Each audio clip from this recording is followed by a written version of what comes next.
Balikan natin ang hatol ng Ethics Committee ng House of Representatives kay Congressman Kiko Barsaga. Dahil daw, according to Congressman Abalos, na party list for peace, minority leader pa yan, ha? Assistant minority leader. Ang asal daw at ugali ni Congressman Kiko Barsaga ay hindi ayon sa kanilang standard. Mahirap po yan. Kung ang ugali namin ay kailangan maging sapat sa standard nyo bago kami makakongressman. O kaya ay para kami ay manatili bilang congressman. Ang asal at ugali ay parte po ng personalidad ni Congressman Kiko Barsaga. Kumbaga, kung kaya, yung kanyang style ay ganun. Dahil po sa kanyang personality. Hindi po ba? Kung ayaw nyo po ng kanyang ugali, hindi naman po kaninyo siya kapatid. Hindi naman po kayo nakatira sa isang bahay na makukorek nyo yung ugali niya. Yun nga mga kapatid, hindi nga pwede i-correct yung ugali ng kapatid nila. Ngayon, kayo dyan sa house, gusto nyo, ang miyembro nyo, parehas sa inyo mag-isip, at parehas ang ugali sa inyo na nagtututa-tutaan lang kayo. Balikan natin yung complaint ni Congressman Puno ng Antipolo. Parang nagbabayad ba ako ng tax dyan? Somewhere in Rizal. Inunahan mo kasi, Congressman Puno. Sinabi mo na may something. Sinabi mo na may is unwell. Masama ang may katok si Kiko Barsaga. Sinagot ka na mabuti na yung may something kung may katok man ako, pero hindi ako magnanakaw kagaya nyo. Ngayon, sinagot ka. Galit ka? What the fuck? Congressman Puno, you're already, how old are you?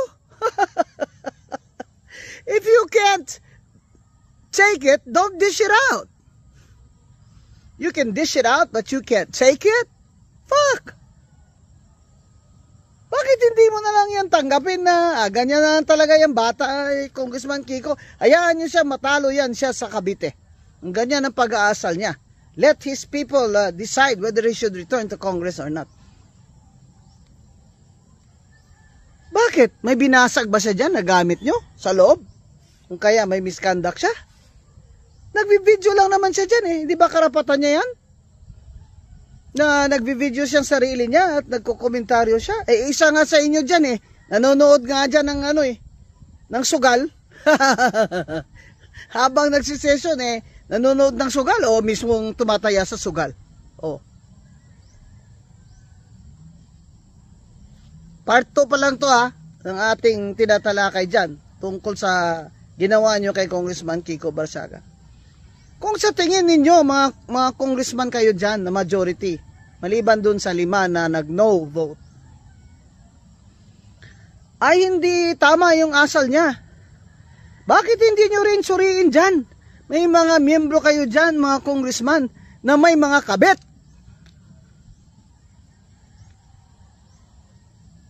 Puta kayo nga dyan, may kabit Ito nga si Kiko sinasabi lang magnanakaw si BBM. Ano masama kung ang congressman magsabi na magnanakaw ang presidente? Hindi ba yon part ng freedom of speech natin sa konstitusyon?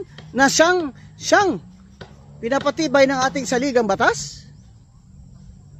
Yung iba nga sa inyo dyan nagsusort time sa Starlet wag nyo ako pipilitin Puta kayo, ako chismosa din ako kuminsan Wag nyo akong pipilitin dahil pagkaharapan tayo sa susgado, sasabihin ko talaga, kayo nga dyan nagsusort time sa Starlet Bibili kayo ng kotse, may bonus pa kayo dyan Alam nyo na yun kung anong bonus ko. Bonus sinasabi ko dyan pag bumili kayo ng mga gagarang kotse nyo. Alam ba yan ng mga asawa nyo? Ethics kayo, sabi nyo, ethical kayo Ethical ba kayo? Sa pamumuhay nyo, moral ba kayo? Marami sa inyo immoral. Yung ethics na sinasabi nyo, dyan lang sa loob ng House of Representatives. Iba pala ang ethics nyo dyan, kaysa ethics nyo sa labas. Hindi ba sinasabi? Na you must live simple lives. And kahit saan kayo, congressman kayo. Kahit nasa kubeta kayo, congressman kayo. May mga katungkulan kayo sa bayan na maging marangal na mga tao at babae.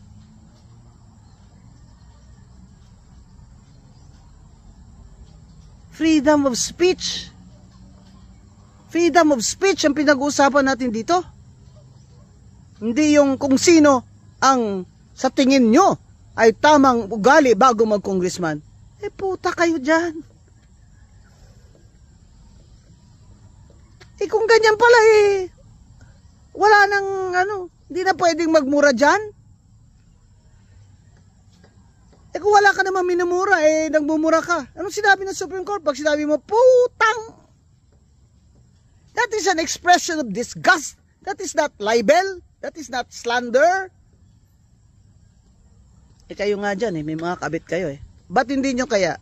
Lahat ng may mga kabit dito ay moto proprio. Ang Ethics Committee ngayon ay magsusuri na.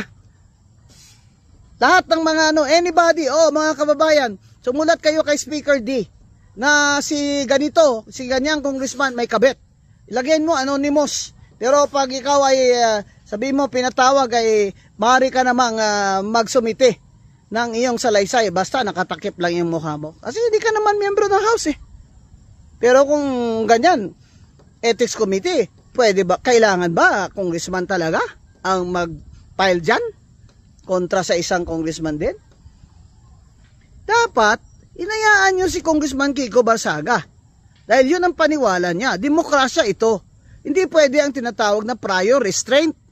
Ikaw, congressman ng party list na purpose, dapat nga i-cancel kayo Kasi ginagamit nyo yung pangalan ng programa ng gobyerno ng purpose. Akala tuloy ng tao kayo namimigay ng purpose.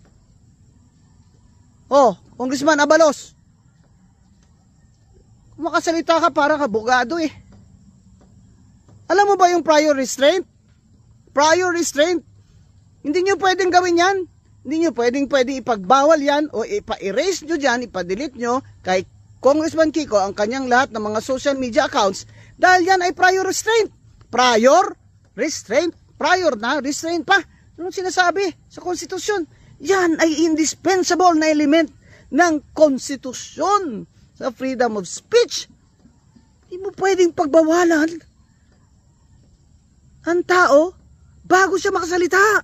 Dahil demokrasya ito. Paano mo malalaman kung sasabihin ko bukas na putang ama mo?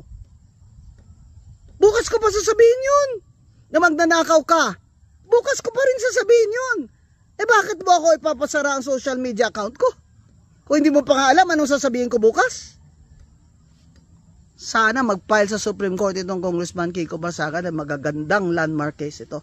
Mga kababayan, nakakahiya na itong House of Representatives natin. Sila mismo hindi sila nahihiya sa sarili nila. Sana yung mga anak nila ay pangaralan sila.